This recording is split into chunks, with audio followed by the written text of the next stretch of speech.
नमस्कार दोस्तों, आप सभी का स्वागत है आपके अपने YouTube चैनल अप्रतिम लर्निंग पर। एक बार फिर से हम स्टार्ट करने जा रहे हैं राजस्थान का इतिहास, जिसमें हम आधुनिक राजस्थान का इतिहास पढ़ने वाले हैं। और आज का हमारा टॉपिक रहेगा राजस्थान के किसान आंदोलन। तो राजस्थान के किसान आंदोलन को पढ़ने से पहले हम एक बार राजस्थान के जो किसान आंदोलन उनका ओवरव्यू देख लेते हैं कि राजस्थान में किन किन स्थानों पर कौन कौन से जो आंदोलन हुए थे। तो आइए स्टार्ट करते हैं एक बार। तो राजस्थान में जो मेवाड़ रियासत है, उस मेवाड़ रियासत में दो प्रमुख किसान आंदोलन हुए थे। एक था बिजोलिया किसान आंदोलन और दूसरा जो है वो है बेगू का किसान आंदोलन। बिजोलिया किसान आंदोलन और दूसरा जो है बेगू किसान आंदोलन। उसके बाद हम बात करते हैं बूंदी में। तो बूंदी में जो किसान आंदोलन हुआ था वह बरड़ किसान आंदोलन के नाम से जाना जाता है। और इस आंदोलन के दौरान एक अप्रिय घटना घटी थी डाबी नामक स्थान पर, इसलिए इसे डाबी कांड के नाम से भी जाना जाता है। इसके अलावा बूंदी में एक और आंदोलन हुआ था जिसे गुर्जरों का आंदोलन भी कहा जाता है, लेकिन ये एग्जाम के पॉइंट ऑफ व्यू से इतना इंपॉर्टेंट नहीं है और अभी तक कभी क्वेश्चन नहीं आया है और ज़्यादा फैक्चुअल बात भी नहीं कही गई है, इसलिए केवल जो डाबी कांड है वही अपने लिए ज़्यादा महत्वपूर्ण है। फिर हम बात करते हैं अलवर राज्य के बारे में। अलवर राज्य जो है उसमें 3 किसान आंदोलन हुए थे। एक अलवर राज्य का मुख्य किसान आंदोलन जिसमें राजपूत जाति के किसान जो हैं शेखावत, उन्होंने रूपवास और बानसूर तहसील जो है अलवर में, वहां पर आंदोलन किया था क्योंकि उनसे अधिक लाग बाग ली जा रही थी। दूसरा जो है मेवों का किसान आंदोलन। मेवों का जो किसान आंदोलन है वह अलवर में 1932 से 1934 तक रहा। मेव जो है मुसलमान जाति के किसान थे जो मुख्यतः अलवर में ही पाए जाते हैं। इनको यह आंदोलन इसलिए प्रारंभ हुआ क्योंकि जो सूअर है वो मेवों की फसलों को खराब करते थे और राज्य के द्वारा इन्हें मना कर दिया गया था कि मेव जाति के जो लोग हैं या जो किसान हैं वह सूअर को नहीं मारेंगे। इस वजह से यह मेव आंदोलन जो है प्रारंभ हुआ था और इसके जो नेता है मेव आंदोलन के वो यासीन खां थे। फिर आते हैं नीमू चाणा। नीमू चाणा का जो किसान आंदोलन है वह बहुत ही ज़्यादा फेमस किसान आंदोलन है और यह 14 मई 1925 को प्रारंभ हुआ था। या इस दिन जो है अप्रिय घटना हुई थी। 14 मई 1925 के दिन जो है यहाँ पर गोलीबारी हत्याकांड हुए जिसमें बहुत ज़्यादा किसान मारे गए थे। तो नीमू चाणा किसान आंदोलन जो है यह भी अलवर राज्य से संबंधित है और काफ़ी ज़्यादा इंपॉर्टेंट है। फिर हम बात करते हैं शेखावटी के किसान आंदोलन की। तो शेखावटी जो है मुख्यतः जयपुर रियासत का भाग था। शेखावटी जो क्षेत्र है उसमें सीकर, चूरू और झुंझुनू ये तीनों क्षेत्र आते हैं और ये जयपुर रियासत का भाग था। इसमें जो है 2 किसान आंदोलन, कूदन गांव का किसान आंदोलन और जो शेखावटी और जो कटराथल नामक स्थान है वहां पर भी एक आंदोलन हुआ था किशोरी देवी के नेतृत्व में। 1934 ईस्वी में 10,000 महिलाएं एकत्रित हुई थी वहां पर। फिर हम बात करते हैं मारवाड़ रियासत की। तो मारवाड़ रियासत में डाबड़ा नामक कांड हुआ था, जो कि डीडवाना वर्तमान में कहाँ स्थित है, नागौर क्षेत्र में। तो वहां पर डाबड़ा कांड हुआ था। और फिर हम बात करते हैं बीकानेर रियासत की। बीकानेर रियासत में जो महत्वपूर्ण किसान आंदोलन हुए थे इसमें दूधवा खारा का किसान आंदोलन, राजगढ़ का किसान आंदोलन जो कि चूरू में स्थित है और तीसरा कानगढ़ का किसान आंदोलन। ये जो तीनों किसान आंदोलन है शेखावटी, मारवाड़ और बीकानेर, ये किसान आंदोलन जो है इतने इंपॉर्टेंट नहीं है, फिर भी एग्जाम में कभी पूछ लिया जाता है कि निम्न में से कौन सा किसान आंदोलन जो है बीकानेर रियासत से संबंधित है। ऑप्शन में आपको बिजोलिया, बेगू, बरड़ और राजगढ़ दे देंगे। तो हमें पता है कि राजगढ़ जो किसान आंदोलन वो किससे संबंधित है, बीकानेर से। तो जो हम डिस्कस करने वाले मेन जो है वो बिजोलिया किसान आंदोलन, बेगू किसान आंदोलन, बूंदी किसान आंदोलन और अलवर राज्य के संबंधित जो किसान आंदोलन है उनके बारे में हम आज अच्छे से डिस्कस करेंगे, क्योंकि 90 से 90% क्वेश्चन जो है इन्हीं 4-5 जो किसान आंदोलन है उनमें से पूछे जाते हैं। तो हम स्टार्ट करते हैं बेगू। हम सबसे पहले स्टार्ट करते हैं मेवाड़ राज्य जो है उसके किसान आंदोलन से। तो आइए देखते हैं प्रथम चरण। प्रथम चरण जो है वह 1897 से लेकर 1915 ईस्वी तक चला। प्रथम चरण इसलिए कहा गया क्योंकि इसमें जो नेतृत्व करता है वह अलग था, क्योंकि आंदोलन जो है 44 वर्षों तक चला है तो अलग अलग समय में जो है अलग अलग नेतृत्व करता थे। तो प्रथम चरण में जो नेतृत्व करता थे वो साधु सीताराम दास। गिरधरपुरा नामक स्थान जो है भीलवाड़ा में, वहाँ पर एक बैठक हुई थी साधु सीताराम नेतृत्व में, जिसमें नानजी तथा ठाकरे पटेल को सभा द्वारा चुना गया कि वह मेवाड़ के महाराणा जो है फतेह सिंह, उनके पास शिकायत लेकर जाएंगे। किसके विरुद्ध? राव कृष्ण सिंह। राव कृष्ण सिंह जो है उस समय वहाँ के बिजोलिया के शासक थे या जागीरदार थे जो कि कर वगैरह वसूलते थे। इसलिए जो है नानजी व ठाकरे पटेल मेवाड़ के महाराणा के पास पहुंचे, लेकिन मेवाड़ के जो महाराणा है उन्होंने शिकायत के ऊपर कोई ध्यान नहीं दिया। तो साधु सीताराम दास जो है प्रारंभिक नेतृत्व करता थे इस आंदोलन के, और गिरधारीपुरा बैठक में इन्होंने भाग लिया था। उसके बाद नानजी व ठाकरे पटेल जो है उनको मेवाड़ के महाराणा फतेह सिंह के पास भेजा गया। राव कृष्ण जो है तत्कालीन बिजोलिया के जागीरदार थे, जो कि 1894 से लेकर 1906 ईस्वी तक शासक बने। इन्होंने किसानों की जो मांगे हैं वो पूरी नहीं की, उल्टा उनके ऊपर एक और अन्य कर, चौरी कर लगा दिया। चौरी कर इसलिए लगाया इन्होंने क्योंकि मेवाड़ के जो महाराणा फतेह सिंह है उन्होंने किसानों की बातों पर कोई ध्यान नहीं दिया, उनकी शिकायतों के ऊपर कोई ध्यान नहीं दिया।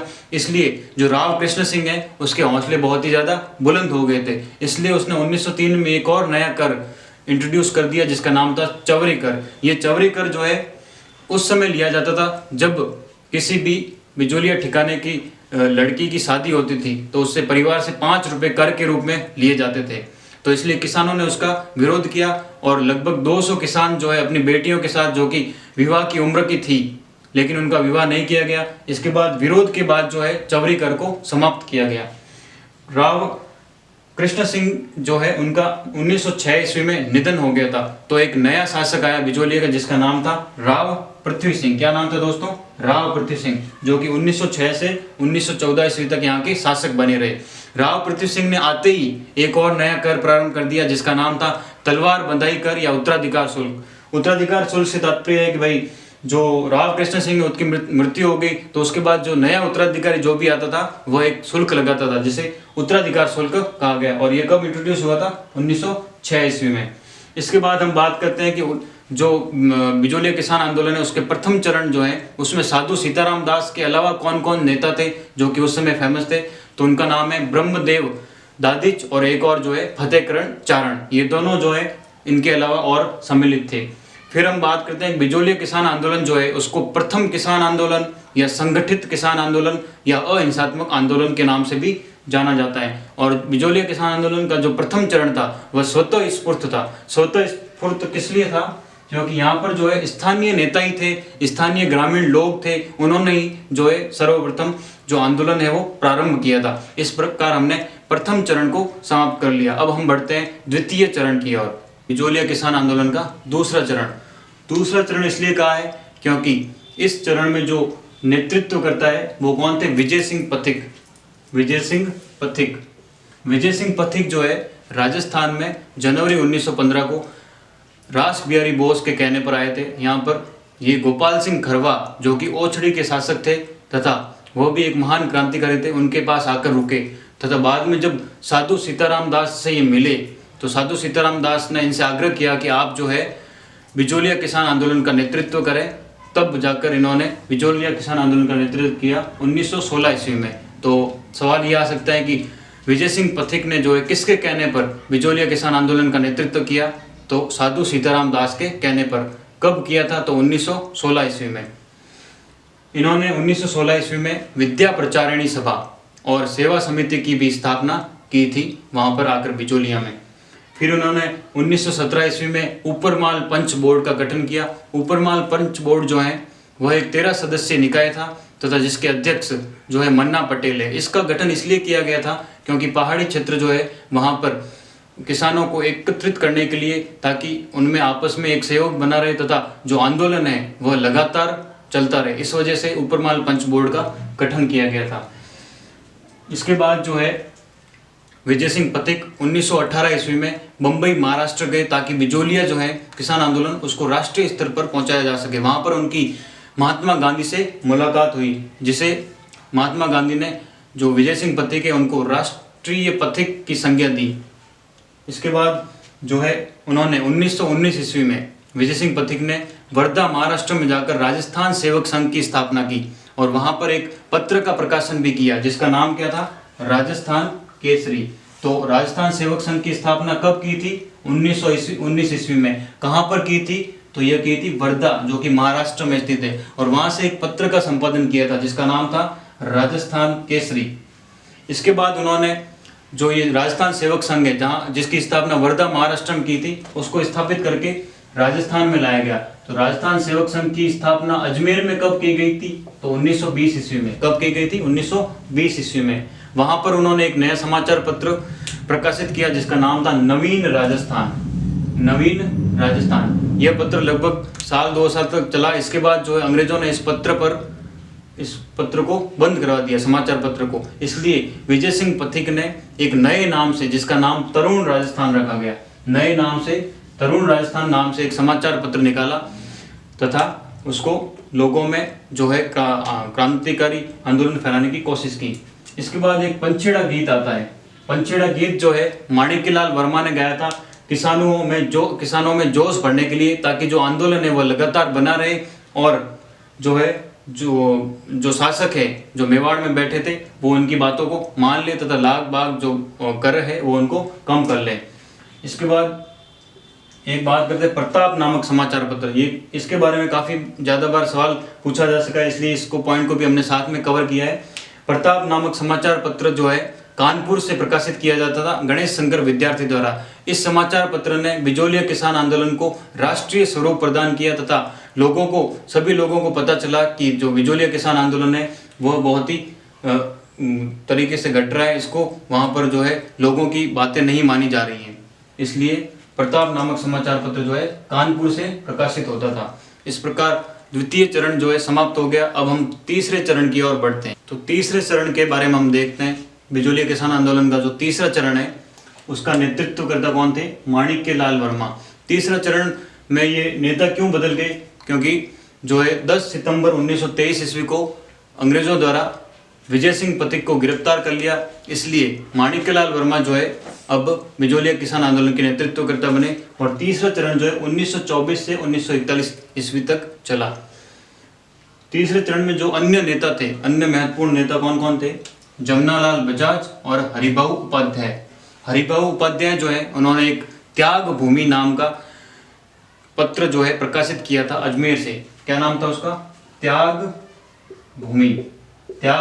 भूमि नामक समाचार पत्र का संपादन जो है 1927 ईस्वी में अजमेर से किया था। किसने? हरिभाऊ उपाध्याय ने।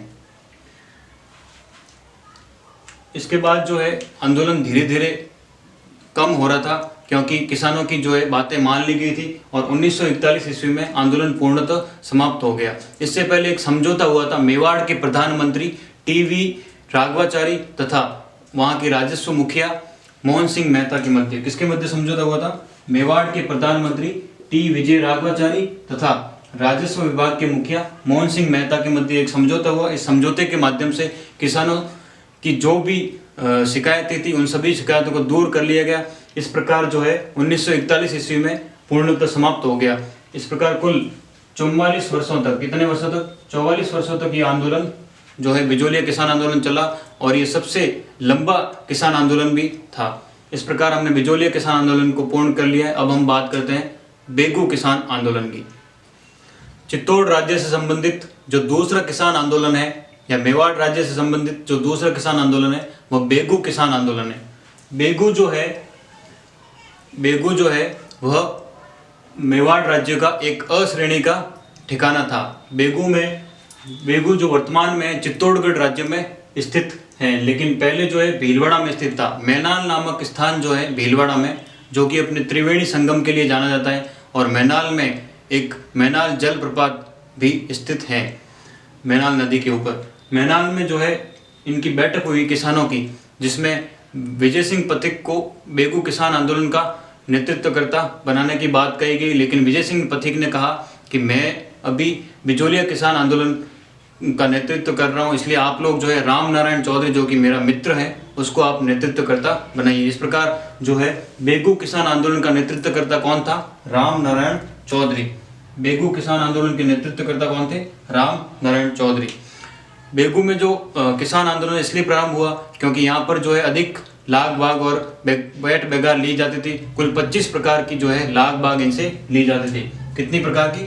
25 प्रकार की लाग बाग। और यहाँ पर जो किसान पाए जाते थे वो मुख्यतः धाकड़ जाति के किसान थे।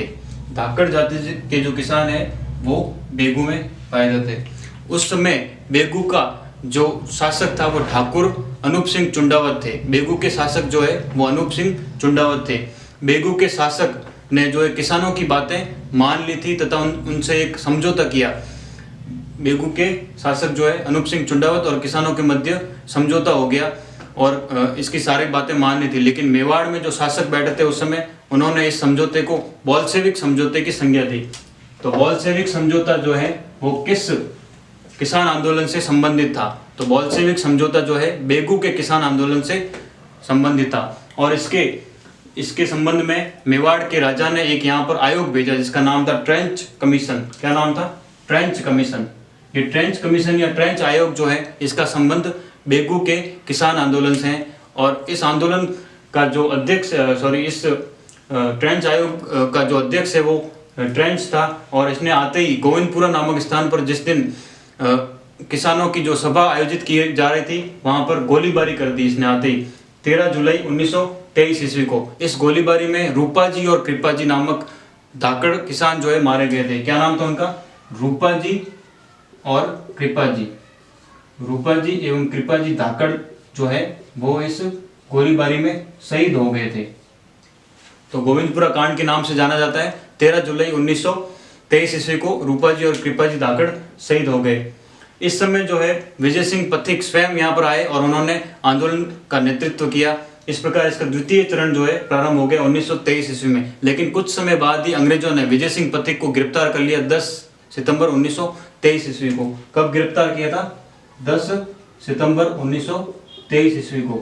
इस प्रकार जो आंदोलन है वो ठंडा पड़ गया और धीरे धीरे जो यहाँ के शासक है उन्होंने भी किसानों की सारी बातें मान ली थी और जो है बेगू का किसान आंदोलन इस प्रकार है। तो हमें मेन बातें जो इसमें याद रखनी है वो एक तो बोल्शेविक समझौता, ठीक है, दूसरा जो है ट्रेंच आयोग का संबंध किससे है और साथ साथ गोविंदपुरा कांड जिसमें रूपाजी और कृपाजी धाकड़ शहीद हुए थे। तो ये पूछा जा सकता है कि रूपाजी और कृपाजी धाकड़ जो है किस आंदोलन के दौरान शहीद हुए थे? तो बेगू किसान आंदोलन के दौरान। इस प्रकार ये हमारा बेगू किसान आंदोलन समाप्त होता है। मेवाड़ राज्य से संबंधित जो भी किसान आंदोलन थे वो हमने अभी कवर कर लिए। अब हम बूंदी राज्य के किसान आंदोलन तथा बाद में अलवर राज्य के जो आंदोलन है उनका अध्ययन करेंगे। तो आइए शुरू करते हैं बूंदी राज्य में किसान आंदोलन। बूंदी में किसान आंदोलन। बूंदी का जो किसान आंदोलन है उसे बरड़ किसान आंदोलन के नाम से भी जाना जाता है। इस आंदोलन का जो नेतृत्व करता है वो पंडित नैनूराम शर्मा थे जो कि हाड़ौती संघ से संबंधित थे। इसमें अन्य नेताओं के नाम देखें तो स्वामी नित्यानंद जो है वो भी इस आंदोलन से सम्मिलित थे। इस आंदोलन के दौरान लोगों की एक सभा एकत्रित हुई थी डाबी नामक स्थान पर। इस स्थान पर जो है अंग्रेज अधिकारी और वहाँ के जो पुलिस अधिकारी है इकराम हुसैन ने वहाँ पर बैठे लोगों के ऊपर गोलीबारी कर दी। तो यह घटना कब हुई थी? 2 अप्रैल 1923 ईस्वी को। तो इस घटना में वहाँ के जो लोग हैं उनमें नानक भील और देवीलाल गुर्जर जो है शहीद हो गए थे। नानक भील और तो सवाल ये पूछा जा सकता है कि नानक भील और जो देवीलाल गुर्जर है वो किस आंदोलन के दौरान शहीद हुए थे? तो हमें बताना है बूंदी किसान आंदोलन के दौरान। तो इसकी नानक भील की याद में माणिक्यलाल वर्मा द्वारा एक गीत लिखा गया था जिसका नाम था अर्जी गीत। तो माणिक्यलाल वर्मा द्वारा अर्जी गीत किसकी याद में लिखा गया था? तो नानक भील की याद में। इस प्रकार ये घटना घटने के बाद वहाँ के जो बूंदी के राजा हैं उन्होंने किसानों की जो भी समस्याएं थी वो मान ली और उनको शिकायतों को मान लिया। इस प्रकार जो है बूंदी किसान आंदोलन समाप्त होता है। अब हम देखते हैं अलवर में किसान आंदोलन। अलवर राज्य में किसान आंदोलन। अलवर राज्य में जो महत्वपूर्ण किसान आंदोलन हुए थे उनमें नीमू चना का किसान आंदोलन और दूसरा जो है अलवर में मेवों का आंदोलन। तो हम अध्ययन करते हैं सबसे पहले नीमू चना का किसान आंदोलन। नीमू चना नामक स्थान जो है वो अलवर में स्थित है। नीमू चना जो है यहाँ पर राजावत तथा शेखावत जाति के जो राजपूत है वह निवास करते थे। अलवर की जो थानागाजी और जो बानसूर तहसील है, अलवर की थानागाजी और बानसूर तहसील में जो स्थायी बंदोबस्त व्यवस्था लागू कर रखी थी। स्थायी बंदोबस्त व्यवस्था 16 वर्षों के लिए लागू कर रखी थी और किसानों से 1/4 यानी 25% कर लिया जाता था। लेकिन अब नई स्थायी जो प्रणाली है उसमें 1/4 से ज़्यादा कर लेने की बात कर रहे थे। इसलिए किसानों ने राजावत और शेखावत जो राजपूत किसान हैं उन्होंने वहाँ पर नीमू चना नामक स्थान पर एकत्रित हो गए और वहाँ पर बैठकर सभा कर रहे थे। तभी कमांडर छाजू सिंह के नेतृत्व में गोलीबारी प्रारंभ की गई। इसलिए वहाँ पर बहुत सारे किसान जो है मारे गए। इस वजह से इस किसान आंदोलन को जलियांवाला बाग हत्याकांड से विभत्स भी कहा गया है। महात्मा गांधी ने नीमूचाणा किसान आंदोलन को जलियांवाला बाग हत्याकांड से भी विभत्स बताया गया है। तो क्वेश्चन पूछा जाता है कि किस किसान आंदोलन को जलियांवाला बाग हत्याकांड से विभत्स माना गया है, तो वह नीमूचाणा का किसान आंदोलन। और ये नीमूचाणा जो नाम है, नीमूचाणा नाम किसने दिया था? राम नारायण चौधरी ने इस आंदोलन का नाम नीमूचाणा रखा। इस आंदोलन के दौरान जो गोलीबारी की गई थी छाजू सिंह कमांडर के नेतृत्व में, उसके लिए एक जांच आयोग बिठाया गया मणिलाल कोठारी की अध्यक्षता में। इसलिए सवाल ये पूछा जा सकता है कि मणिलाल कोठारी जांच आयोग का संबंध किस किसान आंदोलन से है? तो किस किसान आंदोलन से है? जो है नीमूचाणा के किसान आंदोलन। तो हमें याद रखना है कि नीमूचाणा का किसान आंदोलन जो है 14 मई 1925 को नीमूचाणा नामक स्थान पर, जो कि अलवर में स्थित है, तो अलवर में हुआ था। इस प्रकार नीमूचाणा का किसान आंदोलन समाप्त होता है। अलवर राज्य में नीमूचाणा किसान आंदोलन को हमने कवर कर लिया था। अब हम बात करते हैं अलवर राज्य में मेव आंदोलन की। तो मेव जो है मुख्यतः अलवर की जो तिजारा तहसील है, लक्ष्मणगढ़ तहसील है, रामगढ़ तहसील है और किशनगढ़ तहसील, अलवर राज्य में रामगढ़, किशनगढ़ और तिजारा तहसील जो है, यहाँ पर मेव जो है बहुतायत में पाए जाते थे। मेव जाति के जो मुसलमान किसान थे वो यहाँ पर बहुतायत से पाए जाते थे। तो यासीन खान, मोहम्मद अली और गुलाम भीख नारंग, इन तीनों ने मिलकर एक काउंसिल ऑफ एक्शन का गठन किया 1932 ईस्वी में, तथा मेव आंदोलन प्रारंभ किया नवंबर 1932 ईस्वी में इन तीनों ने। इसलिए जो मेव आंदोलन के नेतृत्वकर्ता कौन कौन थे? तो मेव आंदोलन के जो नेतृत्वकर्ता है उनके यासीन खान, मोहम्मद अली और गुलाम भीख नारंग, इन तीनों ने काउंसिल ऑफ एक्शन का गठन किया 1932 ईस्वी में, तथा इसी ने अलवर राज्य में मेव आंदोलन प्रारंभ किए। इसके बाद एक संस्था है जिसका नाम है अंजुमन खादिम उल इस्लाम। ये सवाल पूछा गया है कि अंजुमन खादिम उल इस्लाम संस्था जो है, सामाजिक संगठन, वह किस आंदोलन से संबंधित था? तो यह अंजुमन खादिम उल इस्लाम जो कि सामाजिक संगठन है, वो अलवर में स्थित मेव आंदोलन से संबंधित है। मेव आंदोलन जो है 1932 ईस्वी में प्रारंभ हुआ था, क्योंकि मेवों की कुछ शिकायतें थी जो वहाँ के अलवर के राजा द्वारा नहीं मानी जा रही थी। इस कारण से मेवों ने 1932 में एक आंदोलन प्रारंभ किया गया, इसे मेव आंदोलन कहा गया। यह आंदोलन सांप्रदायिक आंदोलन भी कहा जाता है। तो राजस्थान का एकमात्र आंदोलन, किसान आंदोलन, जो कि सांप्रदायिक आंदोलन के नाम से जाना जाता है, क्योंकि इस दौरान कुछ सांप्रदायिक घटनाएं घटित हुई थी। तो यहाँ हमें याद रखने वाली जो बातें हैं वो है कि मेव आंदोलन कब प्रारंभ हुआ था, तो 1932 ईस्वी में। कब समाप्त हुआ, तो 1934 ईस्वी में। मेव आंदोलन के जो मुख्य नेता थे वो कौन कौन थे? तो हमने देखा है कि यासीन खान, मोहम्मद अली और गुलाम भीख नारंग, ये तीनों जो हैं, इन्होंने मिलकर एक संस्था बनाई थी जिसका नाम था काउंसिल ऑफ एक्शन। इसने नवंबर 1932 में मेव आंदोलन प्रारंभ किया। और एक और नाम जो आता है वो अंजुमन खादिम उल इस्लाम संस्था, जो कि एक सामाजिक संगठन है और ये मेवों से संबंधित सारी सामाजिक घटनाओं का विवरण बताती थी और उनसे संबंधित जो शिकायतें थी उनको राजा के सामने लाने का प्रयास करती थी। इस प्रकार जो है अलवर में मेव आंदोलन जो है वह भी हमने क्लियर कर लिया। इस प्रकार हमारे सारे जो किसान आंदोलन है वो समाप्त हो जाते हैं। कुछ और इम्पोर्टेंट फैक्ट जो हैं वो क्वेश्चंस के थ्रू आपको बता दिए जाएंगे। Thank you so much. तब तक के लिए घर पे रहें, सुरक्षित रहें, कोरोना से बचाव ही उपचार है। Thank you so much. अगले लेक्चर में हम लोग जो है इस जो हमने पढ़ा है आज उसके ऊपर बेस्ड क्वेश्चन आंसर करेंगे।